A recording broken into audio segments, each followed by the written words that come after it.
हा, नमस्कार मित्रांनो. हे आहे मराठी दर्शन आणि मी आहे डॉक्टर अशोक राणा. आता हा जो महिना आहे, ज्या महिन्यात आपण बोलतो आहोत, तो आश्विन महिना आहे. आश्विन महिन्याच्या प्रारंभीच दुर्गेचं नवरात्र येतं आणि त्यानंतर येतो अतिशय महत्वाचा सण दसरा. तोही आटोपलाय आणि दसऱ्यानंतर येते दिवाळी. दिवाळी आणि दसरा हे दोन्ही सण हिंदूंच्या दृष्टीने अतिशय महत्वाचे आहेत. दसरा हा यासाठी आनंदाचा दिवस आहे की नवरात्राचा तो शेवटला दिवस आहे आणि त्याचा खरं म्हटलं म्हणजे दशमुखी रावणाशी काही संबंध नाही, पण तो जोडण्यात येतो कारण त्याला दशहरा असं म्हणतात. हिंदीमध्ये दशहरा शब्द आहे आणि त्यातून मराठीमध्ये दसरा शब्द आला. तर या दिवशी दहामुखी रावण हरला, दशहरा असा काही चुकीचा अर्थ काढून लोकांनी रावण दहनाच्या प्रथा सुरू केल्या. वास्तविक तो नवरात्राच्या व्रताचा उद्यापनाचा दिवस म्हणजे शेवटला दिवस, 10वा दिवस. तर तो आनंदाचा दिवस आहे आणि जेव्हा शेतकरी मोठ्या आनंदात असतो की आता शेतीत पीक आलेलं आहे, तरारून आलेला आहे आणि त्याचा आनंद साजरा करण्याचा उत्सव म्हणजे नवरात्र. आणि प्रारंभी जगभरातच शेतीचा प्रारंभ जो केला, सुरुवात केली ती स्त्रियांनी केली. म्हणून स्त्रियांचं प्रतीक म्हणून दुर्गा ही मातृदेवता नवरात्राची महत्वाची देवता आहे, पूजनीय देवता आहे. तर तिच्या व्रताचा तो उद्यापनाचा दिवस तो आता आटोपला. आता जी दिवाळी येते आहे, ती दिवाळी 5 दिवसांची आहे. साधारणतः 5 दिवस दिवाळीचे आपण साजरे करतो आणि हे पाचही दिवस जे दिवाळीचे आहे ते स्वतंत्र सण आहे असं अभ्यासकांचं मत आहे. पण ते लागोपाठ येत असल्यामुळं आपण त्या सगळ्या सणांचा समावेश हा दिवाळीत केलाय. त्यातला पहिला दिवस जो असतो तो गोवत्स द्वादशी. गो म्हणजे गाय, वत्स म्हणजे वासरू. आता हा जो द्वादशीचा दिवस आहे म्हणजे बारस ज्याला आपण म्हणूया, तो दिवस हा गाय गोऱ्याच्या पूजेचा दिवस आहे. कारण बैलाच्या पूजेचा दिवस पोळा मोठ्या प्रमाणात साजरा होतो आणि गायीपासून आपल्याला बैल मिळतं म्हणजे वासरू मिळतं. म्हणून गायी आणि बैल, गाय आणि वासरू या दोघांच्याही बद्दल कृतज्ञता व्यक्त करण्याचा दिवस गायगुऱ्याची बारस आहे. म्हणून वसुबारस हाही एक शब्द गोवत्स द्वादशीसाठी वापरतात आणि गायगुऱ्याची बारस हा सुद्धा शब्द वापरतात. आता हा जो सणाचा जो प्रकार आहे तो महाराष्ट्रात प्रामुख्याने प्रसिद्ध आहे. पण महाराष्ट्राला लागून असलेल्या गुजरातमध्ये या गायगुऱ्याची बारसला वाघ बारस म्हणतात.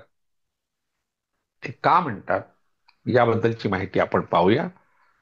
सणांची सत्यकथा नावाचं हे एक माझं पुस्तक विश्वकर्मा पब्लिकेशनने प्रकाशित केलं. त्यामध्ये एक लेख आहे 205 पृष्ठावर.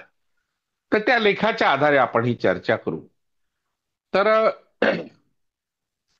हा जो गायगुऱ्याची बारस किंवा वसुबारस किंवा गोवत्स द्वादशी अ, या नावाने प्रसिद्ध असलेल्या सणाला उत्तर प्रदेशामध्ये बछवाच, बच म्हणजे वासरू, वत्स आणि याचा अर्थ वासराच्या बद्दलची कृतज्ञता व्यक्त करण्यात एक व्रत आहे ते. आपल्याकडे गायगुऱ्याची बारस हे व्रत नाही आहे, एक सण आहे. सण हे कुटुंबामध्ये साजरे होतात. उत्सव हे सामूहिक पद्धतीने साजरे होतात आणि व्रत हे व्यक्तिगत स्वरूपात होतात. व्यक्ती, कुटुंब आणि समूह असा संबंध व्रत, सण आणि उत्सव या शब्दांशी आहे. तर त्या ठिकाणी जिथे उत्तर प्रदेशमध्ये बछवाच नावाचं जे व्रत करतात त्या व्रतामध्ये स्वर्गामध्ये नंदिनी नावाची गाय आहे आणि त्या गायीचं पूजन करण्याच्या दृष्टीने म्हणजे वैदिकांच्या परंपरेतून आलेली ही जी गाय आहे. आता वैदिकांच्या परंपरेतून कशी आली, काय आली, खरं म्हटलं गाय हा स्वतंत्र विषय आहे, पण थोडक्यात मी सांगतो की गाय हे दैवत म्हणून भारतात फारसं प्रसिद्ध नाही. हे इराणमध्ये प्रसिद्ध आहे. इराणमध्ये झरतृष्ट नावाचा जो अतिशय महत्वाचा तत्वचिंतक होता, ज्यांनी पारशी धर्माचा उद्धार केला, पुनरुज्जीवन केलं आणि नवं रूप त्याला दिलं, जुन्या प्रथा परंपरा नाहीशा केल्या. तर तो गवळी जातीचा होता आणि त्याच्या आईचं नाव गाय या अर्थाचंच होतं. आणि म्हणून त्यांनी गाय ही अहुरमझद, जो पारशी लोकांचं सर्वात मोठं दैवत मानलं जातं, त्या अहुरमझदानी गाय ही पारशी लोकांना दिलेली आहे. म्हणून तिची पूजा आपण केली पाहिजे, अशा प्रकारची एक परंपरा, अशा प्रकारचा एक उपदेश किंवा आदेश हा झरतुष्ट्राने दिला. ज्या झरतुष्ट्राचे जे उपासक आहे ते भारतात आले, तेव्हा त्यांनी गायीची पूजा भारतात आणली. भारतात गायीच्या पूजनाची परंपरा फारशी नाही. पण ही परंपरा जेव्हा भारतात आली तेव्हा गाय आणि लक्ष्मी, त्या गाय आणि सरस्वती, या दोन दैवतांच्या उपासकांमध्ये संघर्ष झाला. त्या संघर्षाच्या ज्या कथा आहेत त्या पुराणामध्ये आपल्याला सापडतात. तर हे जे व्रत आहे बछवा, ज्याचा उल्लेख मी यापूर्वी केला, त्या सौभाग्यवती स्त्रिया एकभुक्त राहून, म्हणजे एक वेळ उपाशी राहतात आणि एक वेळ ते सोडतात उपवास. सकाळी किंवा सायंकाळी सवत्स गायीची पूजा, सवत्स म्हणजे ज्या गायीला वासरू आहे अशा गायीची पूजा, सवत्स धेनू असंही त्याला म्हणतात. तेव्हा प्रार्थना करताना एक मंत्र जो म्हटला जातो तो मंत्र असा आहे: ततः सर्वमये देवी सर्वदेवैर लंकृते मातर ममाभिलषितम सफलम कुरु नंदिनी.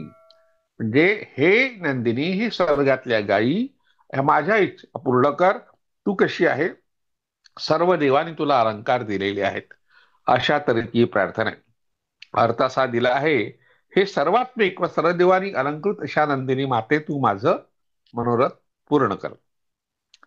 आता हे जे व्रत आहे आपल्या महाराष्ट्रात गायगुऱ्याची बारासून प्रसिद्ध, त्याला वत्स द्वारशी आपण म्हणतो. ते व्रत करणाऱ्या स्त्रिया या ऋषी तेला तुपात तळलेले पदार्थ आणि गायीचे तूप, गायीचं दूध आणि ताक खात नाही. त्या दिवशी नाही खात, इतर वेळेस खातात. गायला उडदाचे वडे, भात आणि गोडधोड पदार्थ करून खाऊ घालतात.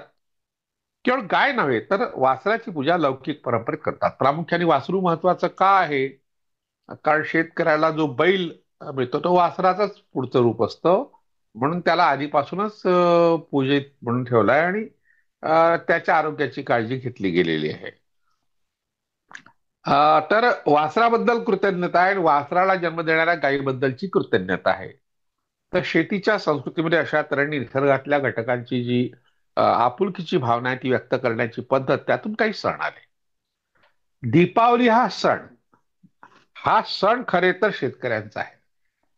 आपल्याला जी माहिती मिळते प्रसार माध्यमातून, आता जी दृश्य प्रसार माध्यम आहे ती सांगत राहतात की हा वैश्यांचा सण आहे, व्यापाऱ्यांचा सण आहे.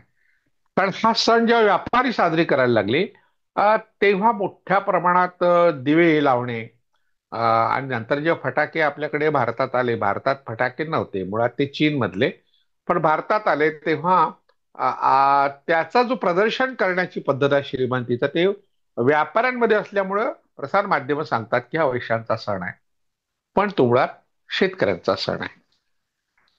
पावसाळा संपल्यावर जे शरद ऋतूचं आल्हाददायक वातावरण तयार होतं, त्या वातावरणातला आनंद जो शेतकऱ्यांना होतो, आता पीक कापणीला येणार आणि आपल्या घरात पैसे येणार, ह्या पैशाला त्यांनी पुढे लक्ष्मी म्हटलंय, तर तेव्हा हे सण सुरू होतात आणि पिकं आल्यावर मग आनंदाला उधाण येतं. त्या आनंद सोहळ्याला आपण दिवाळी म्हणतो. या निमित्तानं घरादाराची स्वच्छता, आवार शिवाराची साडधूड होते. ज्यांच्या मदतीने सुबत्ता आली त्यांचं ऋण मानलंच पाहिजे, या जाणीवेने गोवत्स द्वारशी या व्रताची सुरुवात झाली. पण वैदिक परंपरेने त्याला स्वतंत्र सण मानलं आणि दिवाळीत त्याचा अंतर्भाव केला नाही. आपण दिवाळीचाच एक भाग, दिवाळीचा प्रारंभ त्याला मानतो, पण वैदिकांनी त्याला स्वतंत्र सण मानलं. त्यामुळे मग दिवाळीचा प्रारंभ धनत्रयोदशीपासून होतो असं आपल्याला सांगितलं जातं. आता धनत्रयोदशी हा जो सण आहे तो धन्वंतरी जयंतीचा दिवस आहे. त्याचा धनाशी काही संबंध नाही किंवा धने नावाच्या धान्याशी काही संबंध नाही, पण धन शब्दाशी जवळचा संबंध असल्यामुळे धनिया किंवा धने नावाचं धान्य बारीक करून त्या दिवशी आंघोळीच्या पाण्यात टाकतात आणि आंघोळ करतात. म्हणजे अशा तऱ्हेने बऱ्याचशा परंपरा आपल्या चुकीच्या आहेत, पण आपल्याला माहित नाही. किंवा धनाशी संबंध जोडून त्या दिवशी मग आपण काहीतरी सोनं खरेदी केलं पाहिजे, अशा प्रकारच्या परंपरा ज्यांच्याकडे पैसे आहे त्यांनी सुरू केल्या. पण तो धन्वंतरीचा दिवस, ज्याच्यामुळे आपल्याला आरोग्य मिळतं, ज्याच्यामुळे आयुर्वेद आपल्या पुढे आलं, ज्याच्यामुळे औषधं आली, असा आपला प्राचीन पूर्वज त्याच्याबद्दलची कृतज्ञता व्यक्त करण्याकरता धनत्रयोदशी हा सण आहे. आणि धन्वंतरी हा नागकुळातला होता. नागकुळातल्या लोकांनी वनस्पतींची देखभाल केली, त्याचा अभ्यास केला आणि त्यातून आयुर्वेद नावाचं एक आरोग्याचं शास्त्र आपल्या पुढे आलं. आणि त्या शास्त्राच्यामुळे आपल्या तब्येती चांगल्या झाल्या, आपलं आयुष्यमान वाढलं. म्हणून धन्वंतरी प्रति कृतज्ञता व्यक्त करण्याकरता धनत्रयोदशी हा सण आपण साजरा करतो. गुजरातीमध्ये त्याला काय म्हणतात, गोवत्स द्वादशीला. तर गोवत्स द्वादशी पासून तिथे दिवाळीचा प्रारंभ होतो गुजरातमध्ये. तिथे या दिवसाला वाघ बाराण, त्याचं नाव आहे वाघ बाराण किंवा वाघ वाराण.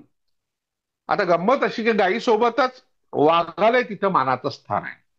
गाय आणि वाघ एकत्र येऊ शकत नाही, कारण वाघ आला तर गायीला खाऊन टाकील. पण वाघाने गायीला खाऊ नये म्हणून गायीचीही पूजा करण्याची प्रथा त्या ठिकाणी आहे.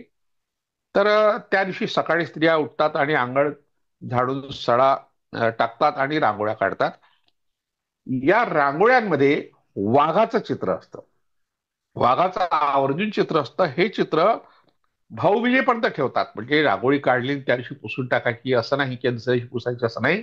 भाऊबीजेपर्यंत त्या वाघाची रांगोळी तिथे ठेवली जाते.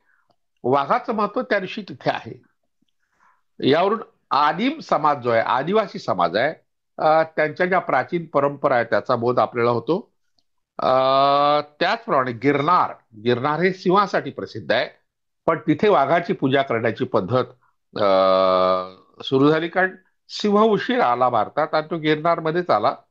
पण त्याच्या आधी वाघ तिथे होताच, त्यामुळे वाघाची पूजा करण्याची पद्धत जी आदिवासीमध्ये होती, तर त्यामुळे वाघ बाराण हा सण तिथे आला. इसवी सन 1241 मध्ये सोलंकी वंशातील भीमदेव राजा मरण पावल्यानंतर गुजराती सत्तेवर वाघेल घराणे आले. वाघेल, वाघावर त्यांचं नाव आहे. वाघेर गावावरून या घराण्याला हे नाव प्राप्त झालं असावं. वाघेर हे गावाचे नाव आहे, तिथून ते त्या गावाचे असल्यामुळे त्यांना वाघेल म्हटलं गेलं. तर वाघेर हे नाव वाघावरून पडलंय ना. तर वाघ पूजा हे आदिवासींच्या संस्कृतीचं एक वैशिष्ट्य आहे. वाघाला देव समजून आदिवासी त्याची पूजा करतात.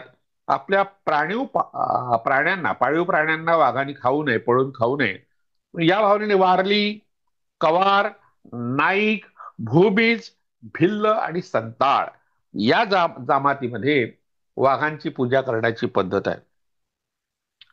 प्रत्येक श्रावण महिन्यामध्ये प्रामुख्याने सातपुड्यातील आदिवासी अशी पूजा करतात. वाघदेव नावाचा देव सुद्धा सातपुड्याच्या डोंगर रांगामध्ये जे आदिवासी राहतात, आपल्याकडे नाणेघाट किंवा मुरबाड हा हे जे गाव आहे, त्या गावाजवळ सुद्धा जे जंगल आहे, तिथे एक वाघदेवाचं एक मूर्ती किंवा पूजेचं स्थान मी साधारणतः 2-3 वर्षापूर्वी पाहिलं होतं. म्हणजे अजूनही ती पूजा सुरू आहे. तर प्रत्येक खेड्याच्या वेशीपाशी वाघदेवाचं शेंदूर फासलेले 4-2 गोटे असतात. काही ठिकाणी मूर्ती नसते, घडीव, पण गोटे असतात. आणि वाघ वेशीपाशी आला की तो गावात न शिरता या गोट्यांना पाहून परत जातो. म्हणजे आपली पूजा या गावात होते, मग आपल्याला इथे काही जायची गरज नाही असं त्याला वाटतं. अशी आदिवासींची समजूत आहे. एक देवक म्हणून, म्हणजे टॉटेम म्हणूनही वाघाकडे ते पाहतात.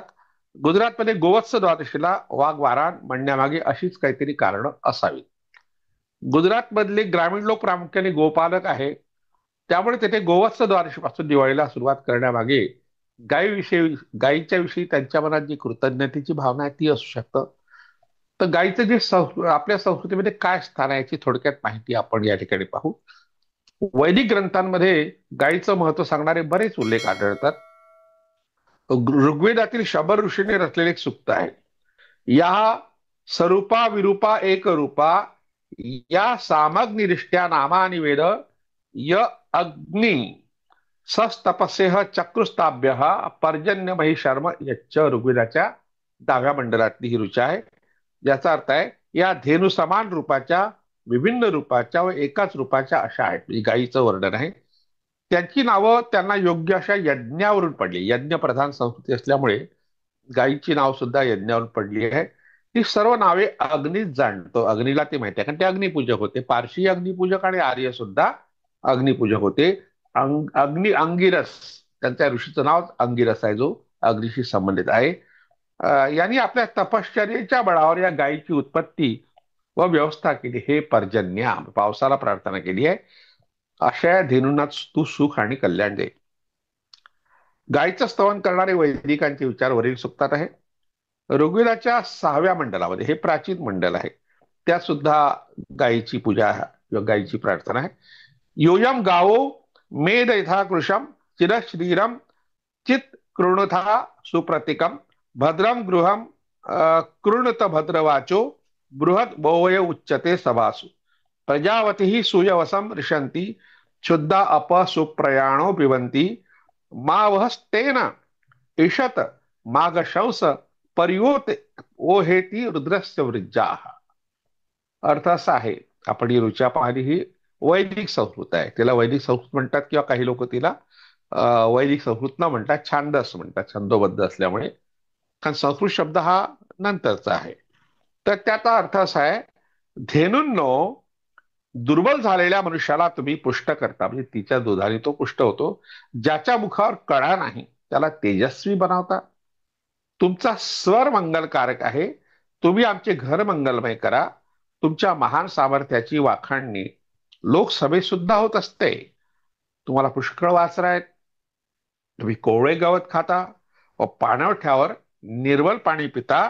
चोरीची मात्रा तुमच्यावर न चालू, म्हणजे तुम्हाला कोणी चोरून घेऊन जाणे. पूर्वीची जी युद्ध होत असतात, युद्ध शब्द मोठा आहे, पण ज्या काही लुटपुटीच्या लढाया होत असतात त्या गायीच्या संरक्षणामुळे होत असतात. कारण गायी चोरणे हा एक मुख्य व्यवसाय किंवा मुख्य उपक्रम हा त्या काळातल्या लोकांचा होता. कारण गाय हे धनाचं प्रतीक मानलं जात असे.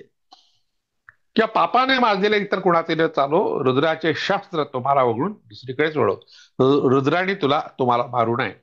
वैदिक ऋषींची सारी भिस्त गायीवर होती, म्हणून गायींना त्यांनी आपले सर्वस्व मानले होते. तत्कालीन समाजाच्या अर्थव्यवस्थेचा आधारच गाय होती, म्हणून तिला मारू नये अशा अपेक्षा वैदिक साहित्यात व्यक्त केल्या.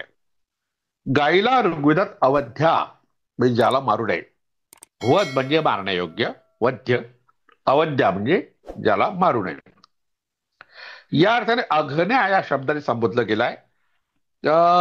ते त्यामुळेच यज्ञ प्रसंगी गायीची हत्या केली जाईल. यज्ञात मात्र मारण्याची बोभा होती आणि गायी खात सुद्धा असत लोक.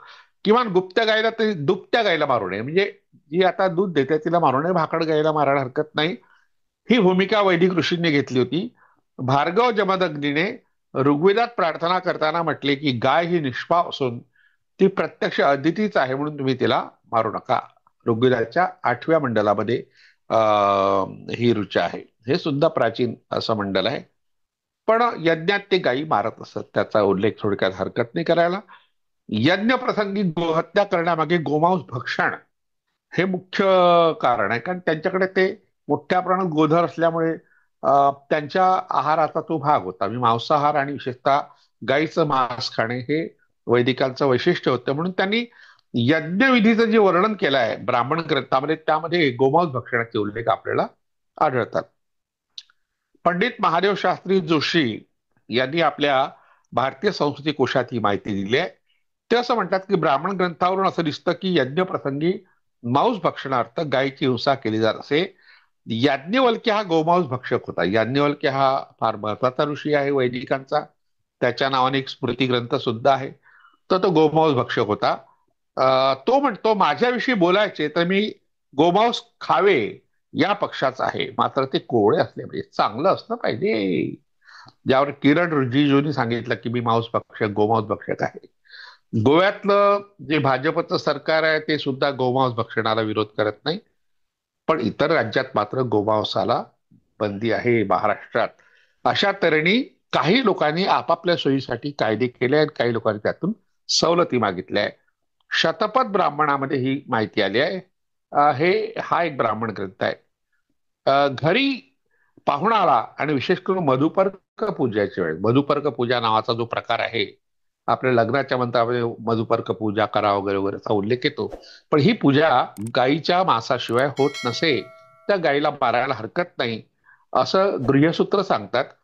सध्याही मधुपर्क पूजेच्या प्रयोगात गायीचा समावेश आहे, मात्र तिथे गोवध न करता गायीचे उत्सर्जन केले जाते. गायीसारखं दुसरं काहीतरी खातात. भारतीय संस्कृती कोशाच्या दुसऱ्या खड्ड्यात ही माहिती आहे, पृष्ठ 785 वर, म्हणजे आपण तपासून पाहू शकतो ही माहिती.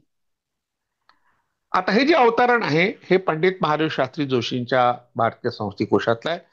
त्यावर यज्ञविधी म्हणजे गाईचा मांस खाण्याच्या भोजनावळी होत्या हे दिसून येतं. पण पुढे गायीची संख्या कमी होऊ लागली आणि यज्ञ संस्थेलाही उतरती कळा लागली. त्यामुळे गायीचं महत्व जाणवू लागलं की गाय टिकली पाहिजे, कारण तत्कालीन अर्थव्यवस्था गायीवर आधारलेली होती. गायीची उपयुक्तता जाणून लागल्यामुळे पुढे तिची हत्या होऊ नये अशा प्रकारचे आदेश, अशा प्रकारचे नियम आणि गाय पवित्र आहे अशा प्रकारची संकल्पना निर्माण झाली. त्यातून गोमाता ही संकल्पना, गाय आपली आई आहे. महाभारत काळामध्ये गायीचं महत्व खूप वाढलं होतं. गायीला मातेच्या स्थानी नेण्यात महाभारताचा मोलाचा वाटा आहे.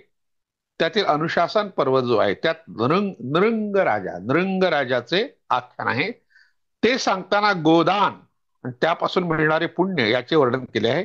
गायीदान करताना कोणती काळजी घ्यावी याविषयी भीष्म युधिष्ठिराला गायीचं महात्म्य पुढील शब्दात सांगतो. मातरः सर्वभूतानां गावः सर्व सुखप्रदा वृद्धिमांक्षता नित्य गाव कार्या प्रदक्षिणा संताड्या न तू पादेन गवाम मध्ये न व्रजेत मंगलायतनम देव्यास्तस्मात पूज्या सदैवही.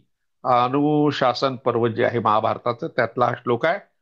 या श्लोकाचा अर्थ असा आहे, गायी ह्या सर्व भूतांच्या माता आहेत, त्या सर्व सुखे देणार आहेत. ज्याला आपल्या अभिवृद्धीची कामना असेल त्याने गायीला प्रदक्षिणा कराव्यात, म्हणजे गायीची सेवा करावी.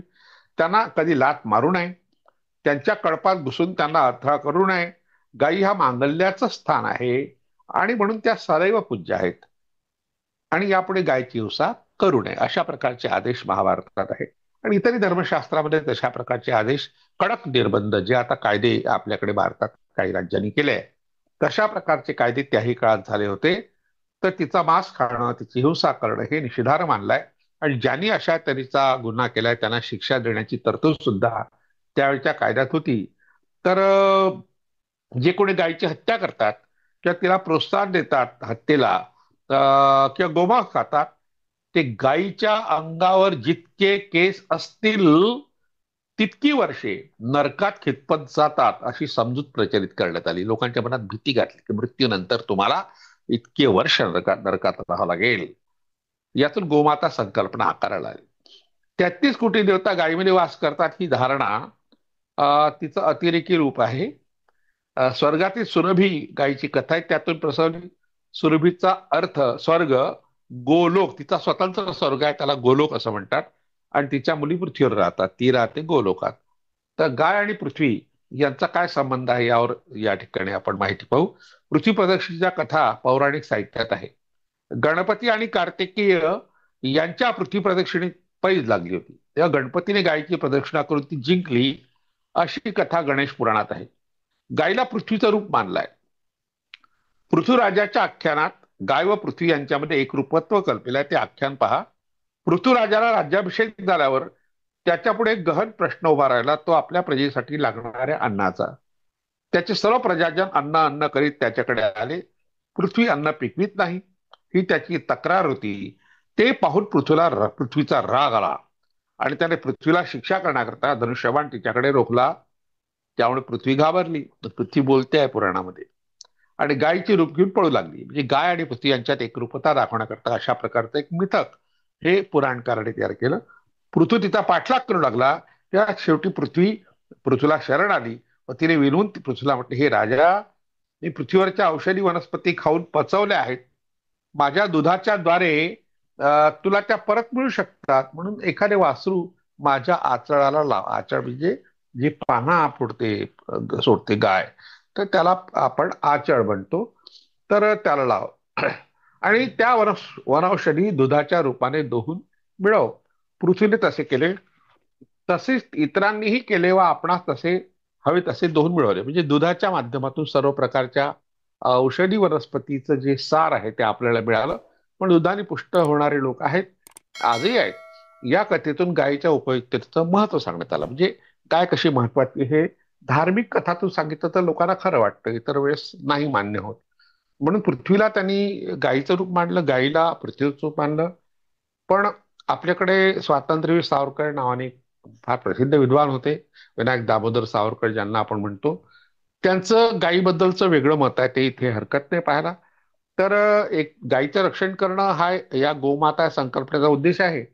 पण त्याच्या संबंधी काही निरर्थक कर्मकांड आणि विशिष्ट भावना आणि गायीला मारणाऱ्या लोकांना मारून टाकायचं अशा घटना आपल्या भारतात खूप ठिकाणी घडल्या आहेत.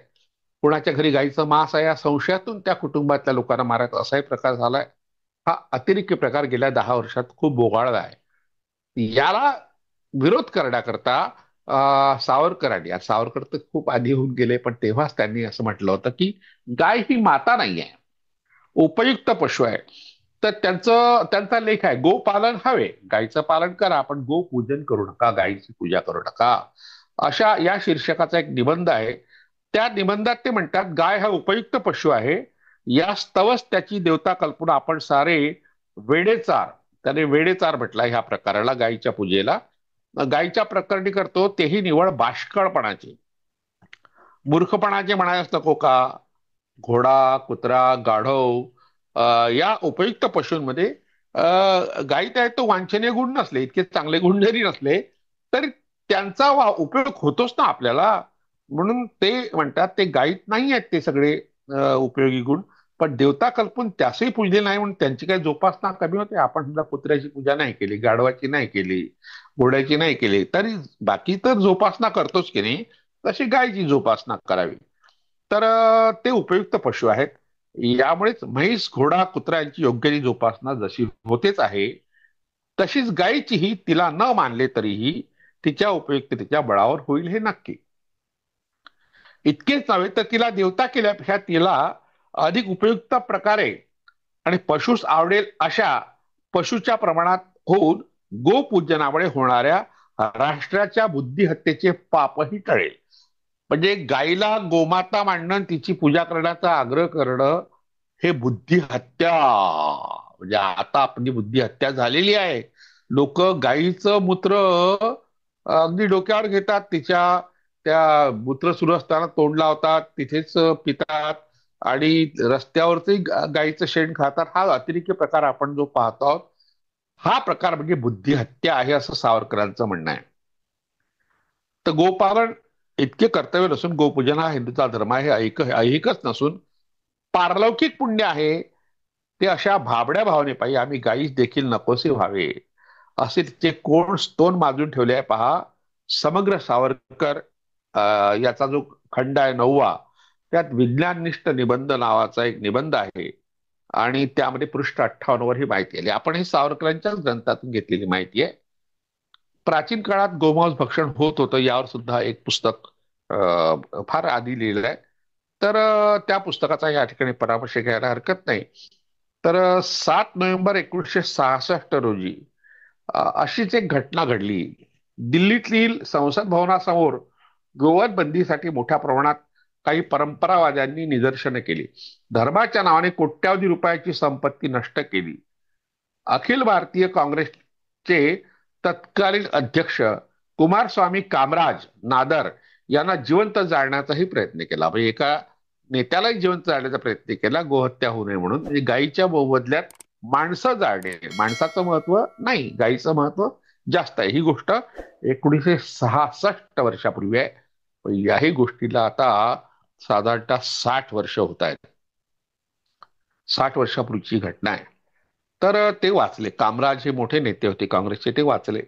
गोवध विरोधी लोकांनी सध्याची गोहत्या ही मुस्लिम आणि इंग्रजी सत्ताधाऱ्यांनी गोमांस भक्षणाच्या त्यांच्या गरजेपोटी सुरू केली. यापूर्वी भारतात गोमांस भक्षण होत नव्हतं असं त्यांनी, प्रसार माध्यम तेव्हा कमी होती, पण सांगणं सुरू केलं. धर्मशास्त्रांचा आधार त्यांनी घेतला आणि प्रचार यंत्रणा राबवली. या प्रचार यंत्रणेतील फोलपणा सिद्ध करण्यासाठी संस्कृत साहित्याचे जाणकार राजवैद्य माताप्रसाद सागर यांनी 14 जानेवारी 1967 रोजी भारतात पूर्वी गोमांस भक्षणाची परंपरा होती या विषयावर लेखनास सुरुवात केली. पण बदलत्या राजकीय घडामोडीमुळे ते लेखन पूर्ण होऊ शकलं नाही. पुढे 9 मे 1968 रोजी या विषयावर चर्चा संसदेत गाजली. वैदिक काळात गोमांस भक्षण प्रचलित होते काय या विषयावर संसद सदस्यांनी अभूतपूर्व गोंधळ घातला. त्यावेळी खाद्य व कृषी मंत्री असलेले बाबू जगजीवन राम यांनी त्यावर परखडपणे भाष्य केले. ते म्हणाले, सत्याचा स्वीकार न करता असत्याचा आश्रय घेणे हा अधर्म होय, पण त्याचा काही परिणाम झाला नाही. तितके परखडपणे बोलले, पण काही संसद सल्ल्यावर परिणाम झाला नाही. आणि पुढे वैद्य माताप्रसाद यांनी अनेक विद्वानांच्या ग्रंथाच्या आधारे प्राचीन भारत में गोमांस भक्षण एक तथ्य या शीर्षकाचं एक पुस्तक लिहिलं. लखनौच्या कल्चर पब्लिशर्स तर्फे त्याची दुसरी आवृत्ती 1985 मध्ये प्रकाशित करण्यात आली. त्यात वेद, उपनिषद, स्मृती, ब्राह्मण ग्रंथ, रामायण, महाभारत, पुराण, जैन बौद्ध ग्रंथातील गोमांस भक्षणाचे संदर्भ शोधून त्यावर त्यांनी विवेचन केले. म्हणजे अशा तऱ्हेने गोमांस भक्षण भारतात फार प्राचीन काळापासून होत होतं याचे पुरावे हे जे राजवैद्य माताप्रसाद यांनी त्या पुस्तकात ती माहिती दिली. आता जेव्हा गायीची संख्या कमी झाली तेव्हा गायीच्या रक्षणाकरता काही प्रयत्न धार्मिक लोकांनी केले. त्या धर्माचा आश्रय घेऊन गायीच्या पूजक केले. त्यातून हा सण जो आहे गोवत्स द्वादशी हा सुरू झाला.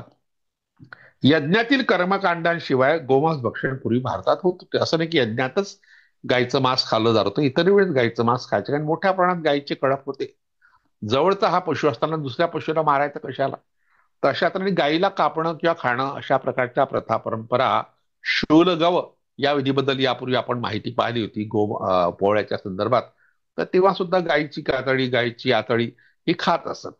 तर यासंबंधी अनेक पुरावे आहेत. अभ्यासकांनी त्यासाठी या ग्रंथांवर नजर टाकावी. या ठिकाणी त्याचा उहापोह करणं शक्य नाही, कारण गोवत्स द्वादशी या सणाबद्दल आपण चर्चा करतो आहे. तर गोवत्स द्वादशी व्रताच्या कथेतून तो पुसटपणे झालाय. वसुबारस या नावाने ओळखल्या जाणाऱ्या व्रताची कथा आहे. व्रताच्या कथेतून आपल्याला एक संदेश मिळतो. एक म्हातारी होती, तिची एक सून होती. त्यांच्या घरात गुरे होती, गवाळी मुगाळी वासरे होती. एक दिवस सासू शेतावर गेली. तिने जाताना सुनेला सांगितले की गव्हाळे मुगाळे शिजून ठेव. तिला सांगायचे होते गहू आणि मूग शिजून ठेव, पण सुनेने भलताच अर्थ घेतला आणि गोठ्यातील गव्हाळी मुगाळी वासरे मारून त्यांचे मांस शिजवले. म्हातारी घरी आल्यावर सुनेने पाने मांडली. पानातील मांस बघून म्हातारी घाबरून गेली. त्या सुनेने घडलेला प्रकार सांगितला. तेव्हा सासू देवापुढे धरणे करून बसली, देवाला येऊन लागली, देवा देवा, कोपू नको, सून अजाण आहे, तिचा अपराध पोटात घाल, माझी वासरे जिवंत कर. देवाने त्या म्हातारीचा निर्धार पाहिला आणि सायंकाळी गायी रानातून घरी परतण्यापूर्वीच वासरे जिवंत केली. म्हातारीने मग गाई वासरांची पूजा केली, त्यांना गोडधोड पदार्थाचा नैवेद्य दाखवून ती परत जेवली. या कथेमध्ये आपण पाहतो की गाई आणि वासर यांचं रक्षण केलं पाहिजे अशा प्रकारचा संदेश दिला गेला. कथा अद्भुत आहे, चमत्कारिक आहे, पण प्रतिकात्मक आहे. तंतोतंत असं काही घडत नाही. मेलेल्या कोणत्याही प्राण्याला जिवंत करता येत नाही आणि देव तर त्या भानगडीत पडतच नाही कधी. तर अशा तऱ्हेने म्हणजे ही कथा फक्त एक संदेश देण्याकरता तयार करण्यात आली आहे. तर गाय किंवा वासरू खाण्याची प्रथा पुरी होती, यातून मात्र एक सत्य आपल्यापुढे बाहेर येतं. म्हणजे सहजपणे गाय, आता वाघाळी मुगाळी काय ते गवाळी मुगाळी शब्द जरी असला तरी गायी वासरं खाण्याची प्रथा होती असा त्यातून अर्थ निघतो. तर त्यांचे रक्षण आपण केलं पाहिजे. आता गाय वासरू हा शब्द वारंवार मी वापरलेला आहे. काही वर्षांपूर्वी जेव्हा बैलजोडी हे चिन्ह काँग्रेसचं होतं आणि काँग्रेसचं जेव्हा विघटन झालं, म्हणजे त्याला संघटन काँग्रेस, एक नवीन काँग्रेस निर्माण केली मोरारजीभाई देसाईंनी. त्यात बरेच लोक होते, महाराष्ट्रातले लोक सुद्धा होते. तर तेव्हा त्यांना बैलजोडी चिन्ह मिळालं आणि मग इंदिरा गांधी यांनी वेगळी काँग्रेस केली, भारतीय राष्ट्रीय काँग्रेस, तिला इंदिरा काँग्रेस म्हणायचे. आणि तिचं चिन्ह होतं गाय वासरू. गाय वासरू नका विसरू अशा प्रकारच्या घोषणा तेव्हा दिल्या जात असत. तर त्या 1977च्या लोकसभा निवडणुकीत ती घोषणा खूप गाजली. त्याचं कारण म्हणजे गाय वासरू हे काँग्रेसचं निवडणूक चिन्ह होतं. काँग्रेसचं विघटन मोरारजी देसाई आणि इंदिरा गांधी यांच्यामध्ये मतभेद विकोपाला जाऊन 1968 मध्ये झालं.